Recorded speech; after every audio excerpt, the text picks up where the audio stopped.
katika hatua ya awali wakati wa bunge la bajeti tulipata nafasi ya kuzioji halmashauri 8 na katika hatua hii ya sasa ametoa kibali cha kuzioji halmashauri 39 kutoka katika mikoa 15 na nitazisoma katika hatua ya baadaye halmashauri hizo.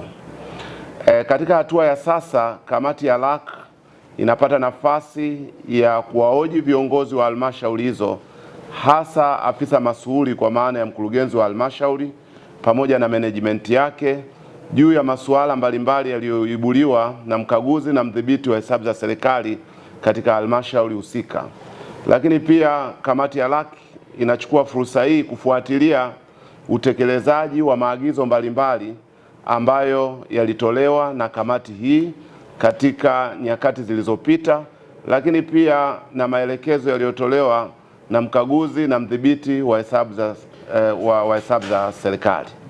Kwa hizo ndio kazi kubwa ambazo tunazifanya na tunayafanya yote haya kwa kuzingatia kanuni za Bunge. Ukisoma kanuni za Bunge hasa katika kanuni ya 14 inatoa majukumu yafuatayo kwa kamati ya hesabu za serikali za mitaa. Mosi, tumepewa wajibu wa kushughulikia maeneo yenye matumizi mabaya ya fedha za serikali za mitaa yaliyoainishwa katika taarifa ya mdhibiti na mkaguzi wa hesabu za serikali.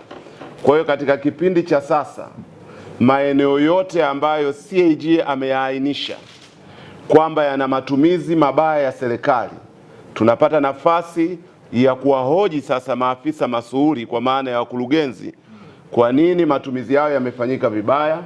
Tunasikiliza utetezi wao na tunaangalia kama una msingi wowote, na kisha tunatoa maelekezo.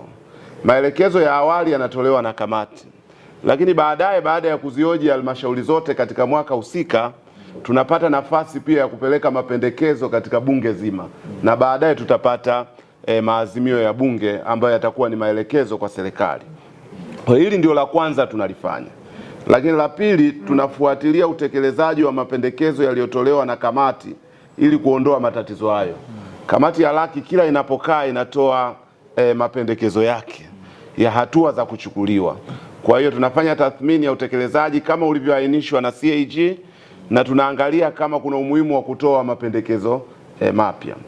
Na la tatu ni kutoa mapendekezo na ushauri kwa serikali za mitaa kuhusu matumizi mazuri ya fedha ili kuhakikisha kwamba tatizo la matumizi mabaya ya fedha za umma linapungua. Kwa hiyo haya ndiyo masuala makubwa ambayo tunayafanyia kazi na huu ni wajibu wa kawaida wa kamati ya LAC.